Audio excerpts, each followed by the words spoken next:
Hello and welcome to another video review. This is Wolfenstein 2009 for PC, Xbox 360, and PlayStation 3.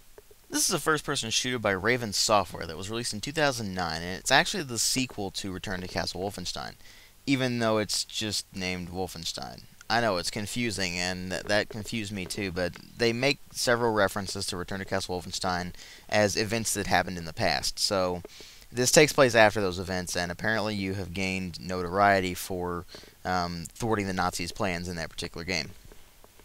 So it's just weird the way that ends up working out. It's semi-reboot, but it's really not. I don't know what to classify it as. But I first played this thing on Xbox 360. I played the demo, and I thought the demo was actually okay. And then I went to get it on PC. I paid very little for it. It was about $5 on sale. And I figured that would be great, but the thing was, it didn't work. And it didn't work until I switched my operating system to Windows 7.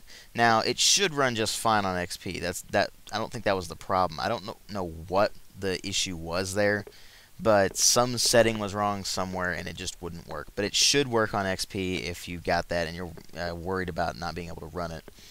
But the real question is it worth running at all? Well, you're probably not going to be basing your decision on the presentation, because it's pretty average for a console FPS.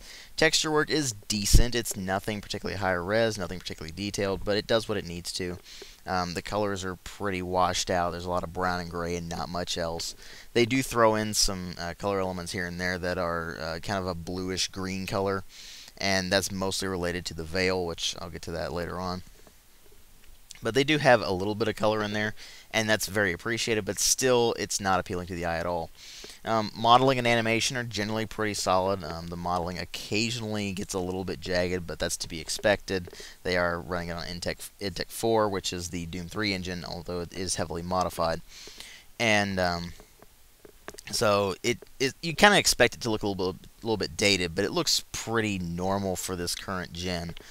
As far as the rest of the presentation goes, the sound itself is pretty solid. They've got actually quite a bit of very nice just ambient sound, where there's lots of explosions going on in the background, stuff like that all sound pretty convincing. And that's mostly because this game takes place in a city where it's just in the middle of the war, and so that sort of thing's going on all around you, and it does sound like it's going on all around you. That said, the weapon sounds in general are solid but not particularly impressive. They tend to be a little bit on the average side. The beefy weapons sound fairly beefy, but the other weapons don't necessarily sound all that powerful, even if they are. So that's a little bit of an issue. As far as the voice acting goes, it's average. I mean, I know I'm using that word a lot here, but that's really what it is. It's not good, it's not bad. There's ups and downs to it. Some of the accents are kind of overplayed. They tend to go a little bit overboard as far as the Nazi characters go. So you gotta take it or leave it. I mean, that's just kind of what you'd expect. It's a little bit cheesy sometimes, but other times they're trying to be serious. It's all over the place. Anyway, it's really not the presentation you're going to be judging this thing on. It's mostly the gameplay and the storyline. The latter of which takes place after the events of Return to Castle Wolfenstein, where B.J. Blazkowicz had thwarted a Nazi plan, and once again he is back in behind enemy lines and trying to thwart the Nazis again. And this time he's found this artifact called the Thule Medallion, and it kind of derails his mission to go help the Kreisau Circle kick the Nazis out of this town, which should be pronounced Eisenstadt, not Eisenstadt, but they do it anyway, because American company, screw proper German word pronunciation and such. Anyway, the idea with this one is that the Thule Medallion is something that the Nazis really want, and you're trying to find out why at first. You eventually find out that it allows you to enter this place called the Veil, which is a place between dimensions. It's between the so-called real world and this place called the Black Sun, which is just a stupid name, to be honest with you. And they never really explain how the Veil really works. They never really explain how everything ties together very well. It's just a mess. Yes, it has these sci-fi elements in it. Yes, it has these fantasy elements in it. But it still doesn't really make any sense. And half the game you're sitting there going, wait, what? Because not only does it derail your mission to help the Castle Circle, and they try to put that in there at the beginning of the game, actually. It's like, okay, you're going to help the Castle Circle, you're going to go kick the Nazis' asses. And you go do that, and you go to find out what the Thule Medallion is. You end up going to the Golden Dawn, who are a group of scholars. And they specialize in the occult. And then you deal with them to find out more about the Thule Medallion and go on missions for them. And it ends up coming back together when you go to deal with this guy called General Zeta. And it goes from there, and eventually you end up finding that they threw in some Wolfenstein 3D references in here with this particular character called Hans Grosse, who, if you played Wolfenstein 3D, you remember him as the boss of the first episode, the final boss of that. He had this big blue armor suit and 2 chain guns, and he would be introduced by going, Guten Tag! And, of course, they introduce him in this game by him grabbing a guy and going, Guten Tag, and beating the living crap out of him. And the boss fight itself actually is a reference to Wolfenstein 3D. The problem is that the whole game feels disjointed. The stories themselves converge, of course, but they still feel like they're separate entities, and they don't really make a lot of sense. The game tries to throw in this choose your environment kind of thing, where you can go and find side missions, and they don't really do anything. They're just there, and you can go do them if you want. And so, to be honest with you, they should have just taken those out, because it makes the game feel even more disjointed than it already is, with a storyline that doesn't make any sense and so many different elements trying to blend together. So you have these side missions you go on, and they're just go here, blast things to pieces, leave, go do your main missions, and that's kind of it.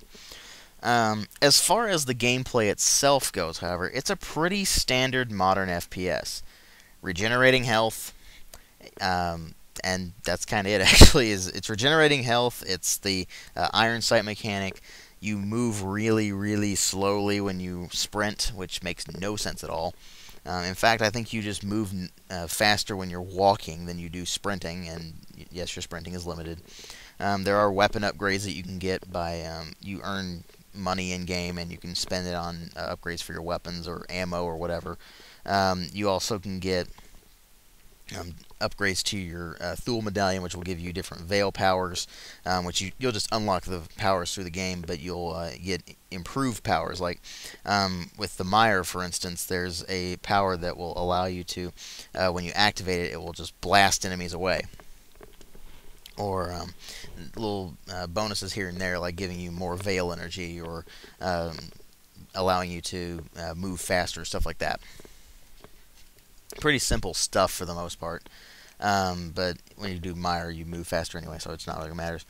But the problem I really had with this game was, despite it being, in general, a pretty average FPS, they didn't really do much to make it fun. And I'm not going to talk about the multiplayer here, because I can't play it. Nobody plays the multiplayer on PC. In fact, when it came out, it was pretty much unplayable. So that's something to keep in mind. But in the single player, when you go through and play this game, it feels slow. And it feels really padded. There's a lot of just running around the little town of Eisenstadt and just not doing much. I mean, there's occasionally some guys you'll have to fight, and they do throw in some new enemies at you, some supernatural enemies. They do give you plenty of weapons to fiddle with. I mean, you don't have a stupid, you can have 2 weapons thing, but you actually have a full inventory of weapons. But they don't really do much. I mean, you've got an MP40 SMG, you've got an assault rifle, the MP43, you've got a Kar 98 bolt-action rifle, the Panzerschreck rocket launcher, and then you've got the particle cannon. That's kinda it, actually. There's really not much to the game other than those weapons. Now, while the particle cannon is really fun to use, the rest of the weapons pretty much drop enemies in one hit. Especially when you upgrade them and they become really overpowered. So, the game never becomes hard. Keep in mind, I played through this thing on the hardest difficulty. just the hardest difficulty setting possible. And it was never legitimately hard. I would occasionally die, of course, but that was usually from getting stuck on things or not being able to move fast enough with the sprinting. Little things here and there that didn't really reflect on the game's difficulty. I mean, the AI is pretty boneheaded. They'll just kind of sit there. Occasionally they'll use cover, sure, but they make themselves exposed, and they're kind of slow to react to things. Not to mention, when you use the Veil powers, especially Meyer, then you're moving way faster than they are. You're able to get behind them and just wipe them out. You've got melee attacks that will kill them in 1 or 2 hits, basically. If you got the bayonet on your Car 98, it'll kill them in 1. So the enemies themselves never really pose a challenge. Even the mini-bosses and such don't pose a challenge. They just kind of sit there and do nothing, really. They will allow themselves to be annihilated, even on the hardest difficulty setting. So that's a pretty big problem. I'm not saying that it needs to be brutally difficult or anything, but it offers absolutely no challenge. It just feels like you're breezing through everything. And it doesn't really give you a sense that, hey, BJ's badass. It just gives you a sense that the enemies are incredibly weak, which doesn't make a lot of sense.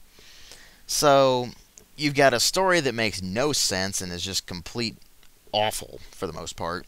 You've got gameplay that is pretty mediocre. I mean, the mechanics themselves would be average were it not for the game just being so ridiculously easy.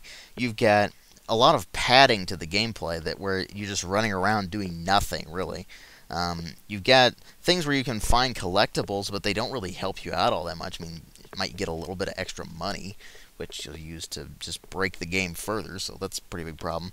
You've got multiplayer that doesn't work at all on PC, and from what I understand, it wasn't that great on console either, so it's a pretty weak game overall. That's why it gets a 2 out of 5. Thanks for watching.